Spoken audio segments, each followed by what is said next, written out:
గత 2 రోజులుగా జనవాణి కార్యక్రమంలో నిమగ్నమై ఉన్నారు. మొత్తం ఎన్ని అర్జీలు వచ్చినాయి? మీ దృష్టికి వచ్చిన ప్రధానమైన సమస్యలు ఏంటి? 113 అర్జీలు వచ్చినాయి. దాదాపు 100 వరకు మనం క్లియర్ చేయడం జరిగింది.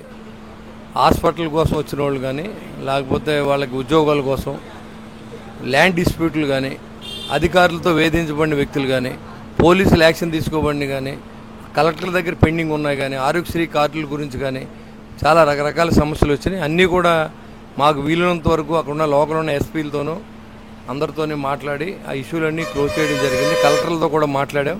అందరూ బాగా హెల్ప్ చేస్తానని చెప్పారు. ఖచ్చితంగా వచ్చిన ప్రతి వ్యక్తికి న్యాయం జరిగిందని నేను అనుకుంటా ఉన్నా.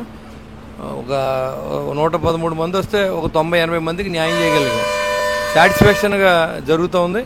ఇది పేద ప్రజల కోసం పవన్ కళ్యాణ్ గారు డిజైన్ చేసినటువంటి ఆయన ఏదో రకంగా ప్రజలందరికీ మనం న్యాయం చేయాలి. అందరూ మినిస్టర్ దగ్గరికి వెళ్ళారు కాబట్టి మనమే వాళ్ళకి అందుబాటులో ఉంటే ఖచ్చితంగా ప్రతి ఎమ్మెల్యే డ్యూటీ చేయాలి. ఇక్కడ ఉన్న చిన్న చిన్న ఇష్యూలు ఉంటే మనమే క్లోజ్ చేయాలి. ఓ 10,000 5,000 మనం చేతి డబ్బులు ఇచ్చినప్పుడు ఆ ట్రైసైకిల్ అనో హాస్పిటల్నో మందులనో అలాంటివి ఉంటే అవి కూడా చేస్తారు. రేపు నుంచి మధ్యాహ్నం ఇక్కడికి వచ్చిన వారు కూడా భోజనం ఏర్పాటు చేస్తారని కూడా హరిప్రసాద్ గారు చెప్పడం జరిగింది. అందరికీ న్యాయం చేసే విధంగా ఈ కార్యక్రమం జనవాణి కార్యక్రమం గ్రీవెన్సెస్ జరుగుతోంది. దీనికి హాజరైన ప్రతి వ్యక్తికి న్యాయం చేసేందుకు మా టీం సభ్యులందరూ కూడా బాగా కోఆపరేట్ చేస్తూ ఉన్నారు. అందరూ కూడా బాగా కలిసి ఒక గడిచిన 2 రోజుల్లో 113 కంప్లైంట్స్ని అటెండ్ చేసాం.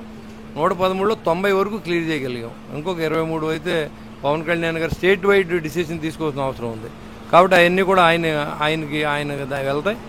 ఇంకా మేము చేయగలిగిన ఎమ్మెల్యే స్థాయిలో చేయగలిగిన ప్రతి పని పవన్ కళ్యాణ్ గారి పేరు చెప్పి చేయడం జరిగింది. ప్రతి పేదవాడికి న్యాయం చేసే విధంగా పవన్ కళ్యాణ్ గారి ఆశయాల మీద గ్రీవెన్స్ అని కొనసాగుతూ ఉంటుంది. సంవత్సరం నుంచి మిస్సింగ్ అయిన ఒక పాప అని ఒక కేసు వచ్చింది సార్. అతను పోలీస్ స్టేషన్ నుంచి గత ప్రభుత్వం చాలా చోట్ల తిరిగారంట. సంవత్సరం నుంచి అది అవ్వలేదు. ఇక నాకు లాస్ట్ ఆప్షన్గా కళ్యాణ్ గారు మాత్రమే న్యాయం చేయగలరని మీ దగ్గరికి వచ్చారు. ఇప్పుడు అతని గురించి ఆ సమస్య గురించి మీరు ఏం మాట్లాడారు? ఆ అమ్మాయి మిస్ అవ్వలేదు. ఆ అమ్మాయిని ఒక అతను తీసుకుని వెళ్ళిపోయాడు. అక్కడ పోలీసులు చెప్పాను ఈరోజు నేను ఫాలోఅప్ చేస్తాను. ఖచ్చితంగా ఒక పెళ్ళైన కుర్రోడు 3 పిల్లలున్న అబ్బాయి ఈ పెళ్ళైన అమ్మాయిని తీసుకెళ్ళిపోయాడు. పాలకొల్లుకు సంబంధించి ఇష్యూ అది మినిస్టర్ గారు నోటీస్లో పెట్టాం. ఆల్రెడీ ఎస్ఐ గారు కూడా చెప్పాను. నేను ఫాలోఅప్ చేసి ఆ అమ్మాయిని వచ్చి ఏర్పాటు చేస్తాం. సార్ అలాగే ఒక దివ్యాంగురాలు వచ్చారు. తనకి 30 సంవత్సరాల నుంచి ఎక్కడా న్యాయం జరగలేదు. అలాగే జనసేన జనవాణి కార్యక్రమానికి నిన్న రాగానే ఈ రోజు మీరు ఆల్రెడీ ట్రైసైకిల్ అనేది ఆమెకి బహుకరించడం జరిగింది. ఆమె అంటే 30 సంవత్సరాల నుంచి నాకు న్యాయం జరగలేదు.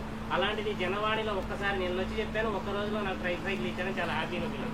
తప్పకుండా ఎవరు వచ్చినా సరే ఇక్కడ ఎమ్మెల్యేలు ఎవరైతే ఇవాళ పవర్ అనిపిస్తున్న ఎమ్మెల్యేలు కానీ ఎవరైనా అధికారులు కానీ ఇవాళ పవన్ కళ్యాణ్ గారి దైవాలు అందరూ ఉన్నారు. కాబట్టి వచ్చిన ప్రతి వ్యక్తికి ఆయన తరపున సహాయం చేసే బాధ్యత మనకుంది. ఖచ్చితంగా ఆ దశలో ప్రతి ఎమ్మెల్యే చేస్తాడు. ఇవాళ ఒక 10,000 రూపాయలు ఇస్తే ఆవిడ సంతోషపడింది.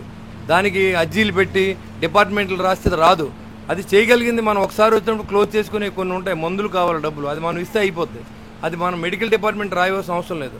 అలాగే చిన్న చిన్న ఇష్యూను క్లోజ్ చేసినప్పుడు మనది ఒక జనతా గ్యారేజ్ అనమాట. అంటే యాక్చువల్గా ఇక్కడికి వచ్చిన ప్రతి పేదవాడికి న్యాయం చేయాలనే ఉద్దేశంతో ఈ జనసేన పార్టీ ఉంది. ఎలక్షన్లు అయిన తర్వాత కూడా అదే పందా కొనసాగుతుంది. గ్రామ సభలు జరిగినాయి కదా సార్, మన 13 పైసలు పంచాయతీల్లో సక్సెస్ అయిందంటారు. 100% సక్సెస్ అయింది. ఈ 3 సంవత్సరాల్లో ఆ విలేజ్లో ఉన్న ప్రతి సమస్యని పవన్ కళ్యాణ్ గారు చంద్రబాబు నాయుడు గారి ఆలోచనల మేరకు బీజేపీ సపోర్ట్తో, పురంధరేశ్వరి గారి సపోర్ట్తో, నరేంద్ర మోడీ గారి సపోర్ట్తో అన్ని విలేజ్లను కూడా ఇదివరకు 5 సంవత్సరాలు జరిగిన న్యాయాన్ని, గ్రామ స్వరాజ్యాన్ని మళ్ళీ తిరిగి తీసుకొచ్చే బాధ్యత పవన్ కళ్యాణ్ గారు తీసుకున్నారు.